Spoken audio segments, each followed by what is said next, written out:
Hello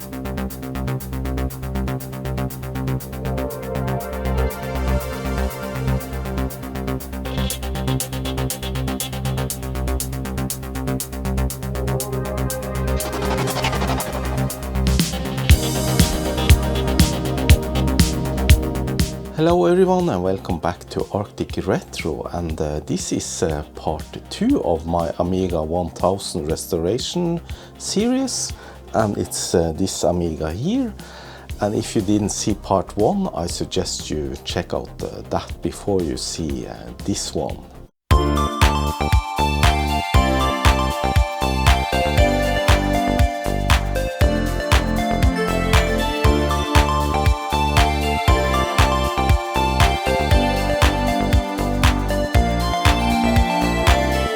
And in this final part I will do some recapping of the motherboard and also do some restoration work on a very bad keyboard.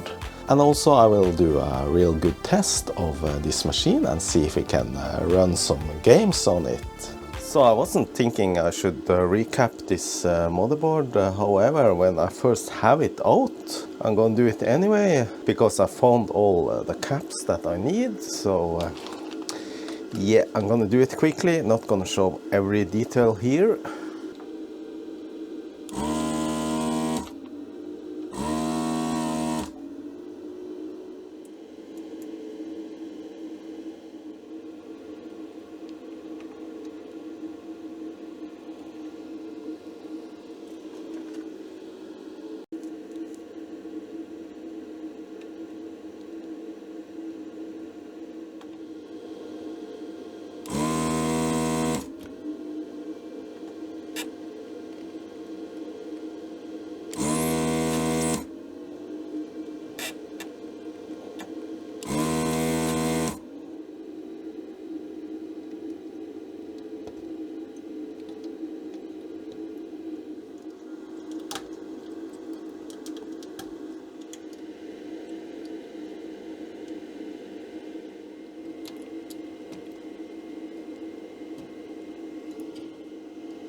Alright, that was the recapping.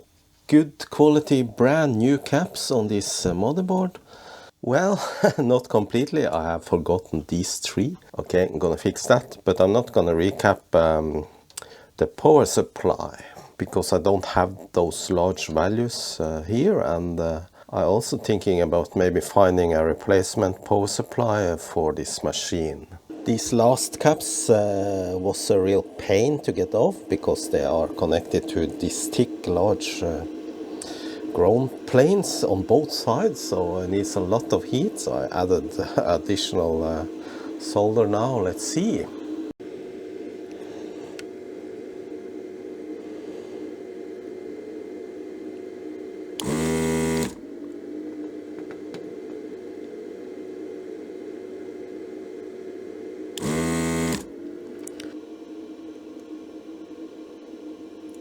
So there you see it, the big ground thick layer of copper there. So I'm just gonna cut off this little bastard, and then it's less metal to heat. And I'm gonna go from this side. Maybe I can pull it out gently.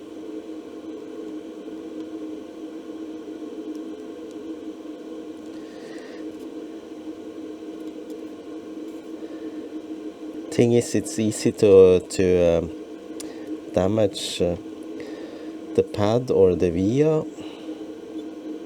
So I finally managed to get it out. Now finally all the caps are replaced, the blue ones with these nice red ones, and I see the connector for the floppy drive got a little heat, but it's not damaged, just a little bit of the plastic melted. Alright, we're near to the end now with the restoration work. Just one more item to take a look at, and that is the keyboard. Keyboard has 4 screws on the back, those are covered with these plastic stickers.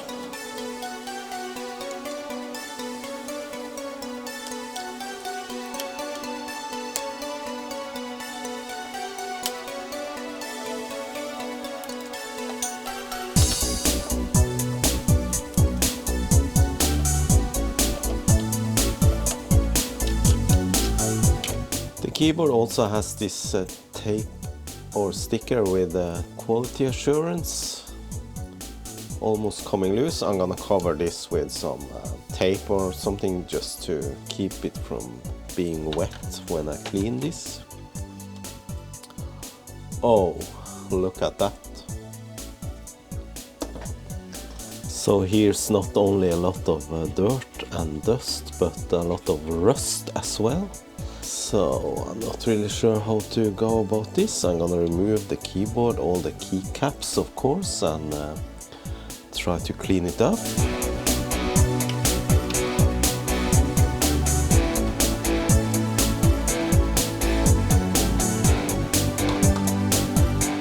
And here's my trusty keycap puller. No springs on these.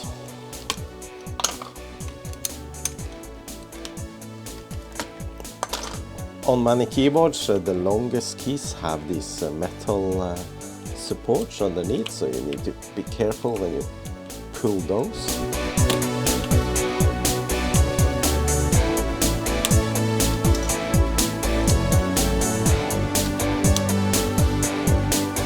Spacebar has 2 springs.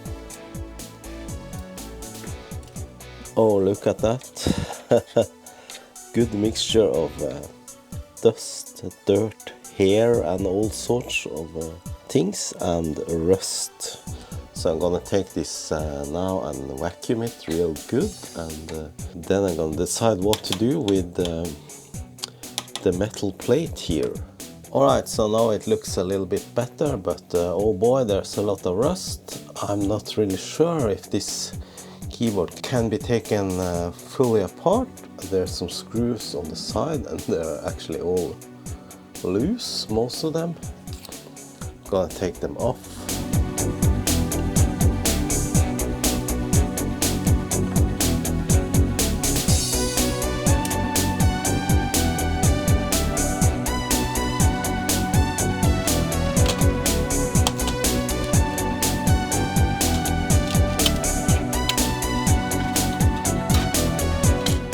Yeah, look at that, something has spilled here, some liquid. So that liquid is probably the reason that this keyboard is so rusted. So I'm not really sure on what to do. I really want to remove all that corrosion, because otherwise it will just continue to rust. But at the same time, I'm afraid I'm gonna damage the keyboard, so all the keys are of course soldered on with 2 solder points, so there's probably 200 solder points and you need to remove them all. So I don't know, I think I just try to scrape off as much rust as possible and then try to clean up and paint over with some black paint. So that will be a lot of work. Maybe I can use my Dremel for this. Not sure if I have the right tool for this job.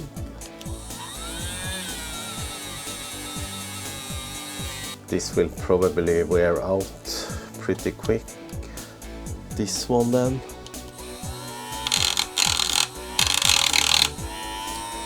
It works, but it's a little bit too big and too hard.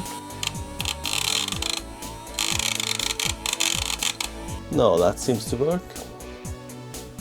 But I'm gonna do this outside because this generates a lot of fine dust.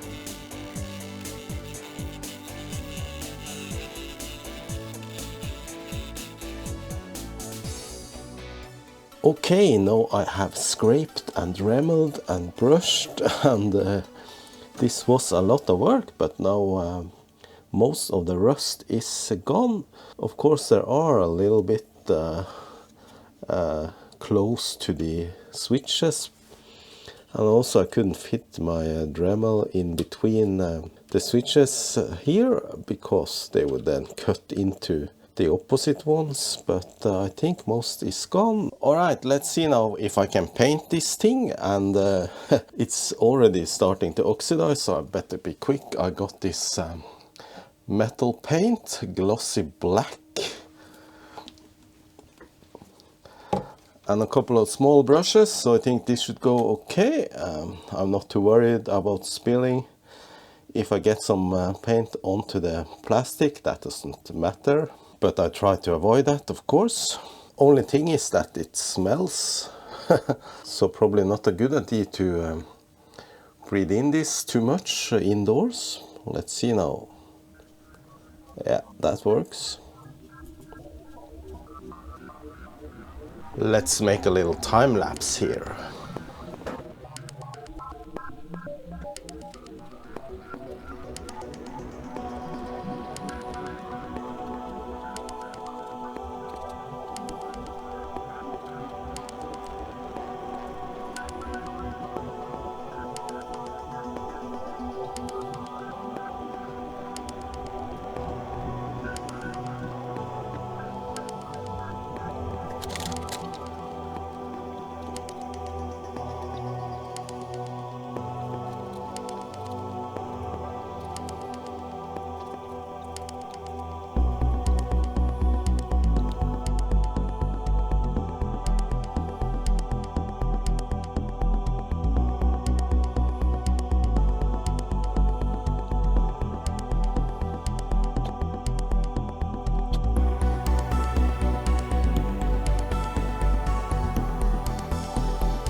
Okay, I think this turned out very nice. Yeah, looks good. Maybe not as even as I hoped some places, but this is fair enough. I might brush over a bit when the paint is dry. This is metal paint and it has corrosion preventing properties. Touch dry after 2 hours. Okay, that was a lot of work to get this Amiga back into its former glory. It is now in bits all over the place here, so now I'm gonna start to assemble it again and see if it still works after all this treatment. Now the challenge with assembling is to get everything back in the correct order and yeah, find the correct screws for everything. But I think it will be alright.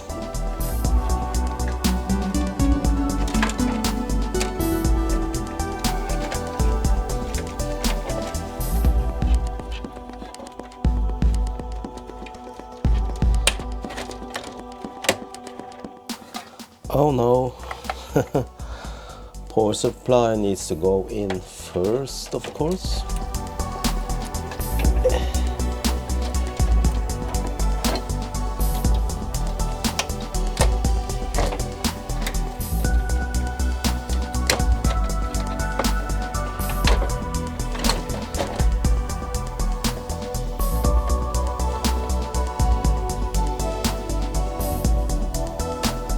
And that was not where this screw should go, because there are more holes in this motherboard than there are screws, because some of the screws actually go through the shield afterwards. And those details are, of course, some things you will forget.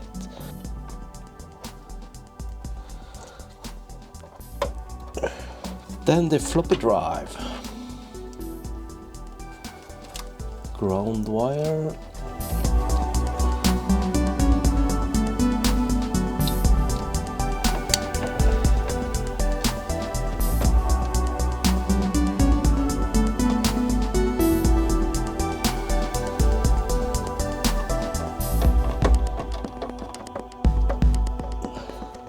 Okay, that's so far. I'm gonna assemble the machine now before I test it. No point in fully assembling it if I need to check out something else and figure out some more if it doesn't work as expected. Let's see now, does it still work?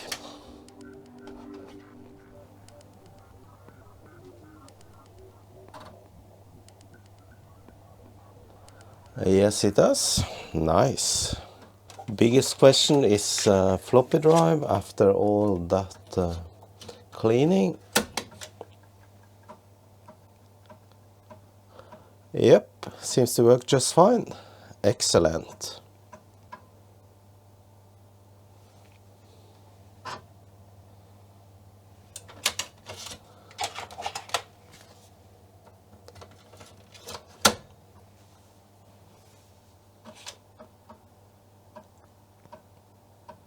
Let me insert the memory expansion. Let's see if I can run that North and South game.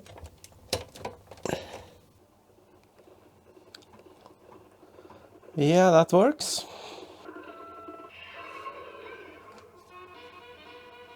Sounds like the volume is a bit higher than it was. Maybe that is because of new capacitors, I don't know. And I'm gonna complete the assembly of the machine. I do have some modifications planned for this machine, a non-destructive one. I don't want to do anything that changes the machine or damages it in any way. But those have to come later because I'm waiting for some components and parts.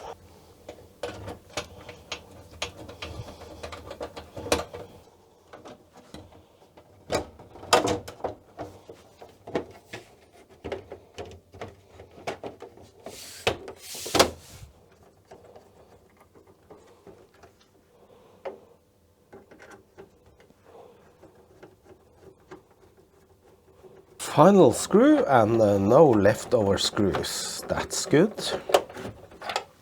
So I'm gonna leave the stickers as is because they have some historical significance, except for the IBM XT badge. I'm gonna remove that. It doesn't belong on an Amiga, I think.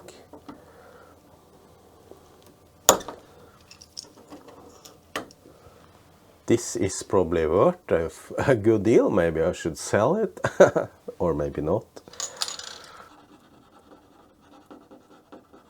As for yellowing, it is a little bit yellowed. You can see it where the badge was, but it's not too bad actually. And I am gonna just put it outside in the cold sun or hot sun, whatever you prefer, to do just a little bit sun retrobrighting. Sometimes later.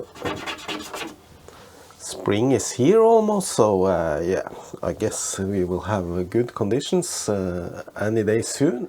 Final piece of the puzzle is the keyboard, which I think looks very nice now with the new paint. Hopefully that will protect it a little bit longer. So yeah, let's assemble the keyboard. This is the fun part of assembling the machine. It's so satisfying to place all the keycaps back to the keyboard.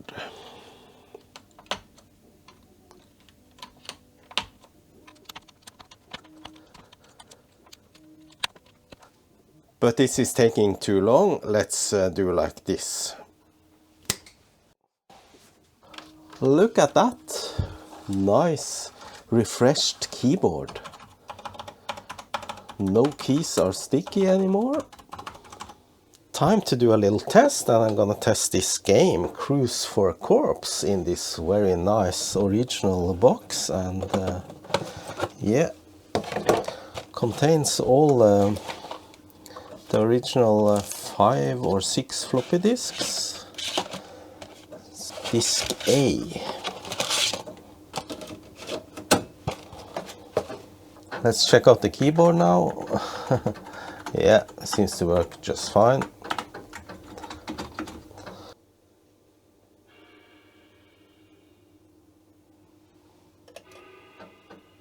And this game has this copy protection where you have to use this code wheel to to get your way into the game. So now it asks me for code G2. G2.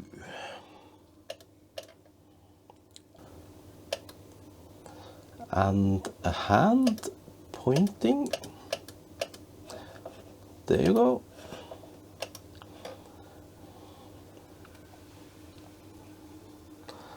And the next code is F1.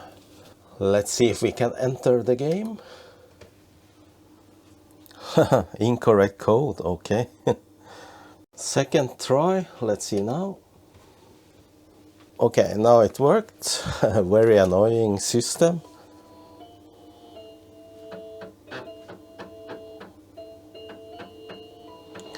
So this is some sort of adventure game. Paris 1927. Nice graphics. Insert disc 2. Lots of disc swapping back in the day. Okay.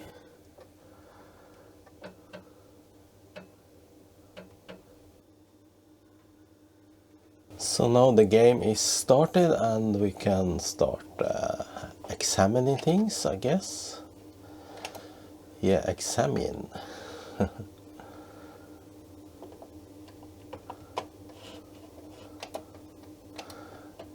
So I'm not gonna go into this game, just wanna test that it works, and it obviously do.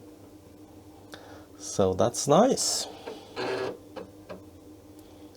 Probably a fun game if it hadn't been for all of that disk swapping and loading wait times.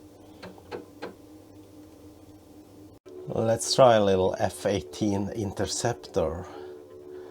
This is a cracked version, obviously, it has this intro. Oops, not enough memory. Okay, so this needs more than 512K.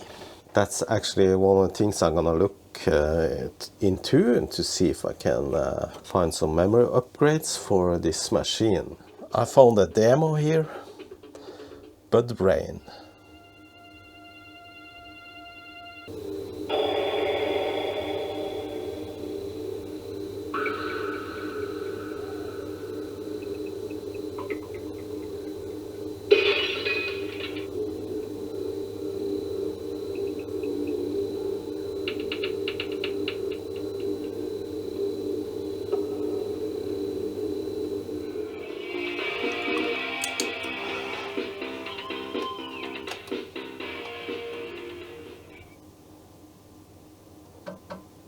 So I just wanted to find a game that I could use my joystick, just to see that it works.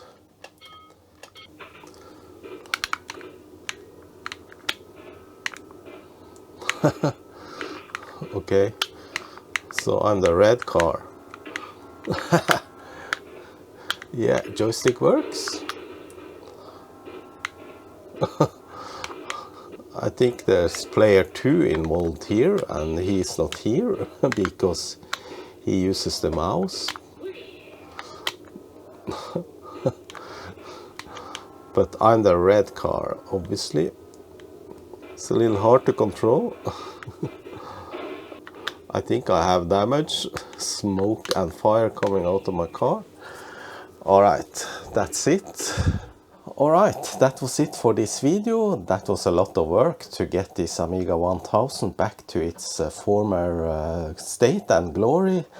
I hope you enjoyed this video, and hope you learned something.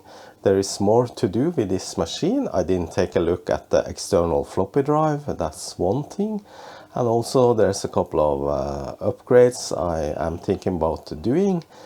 That will come sometime later, I'm not really sure. It depends on when I get the necessary parts that I need and things like that. So yeah, that's how it is.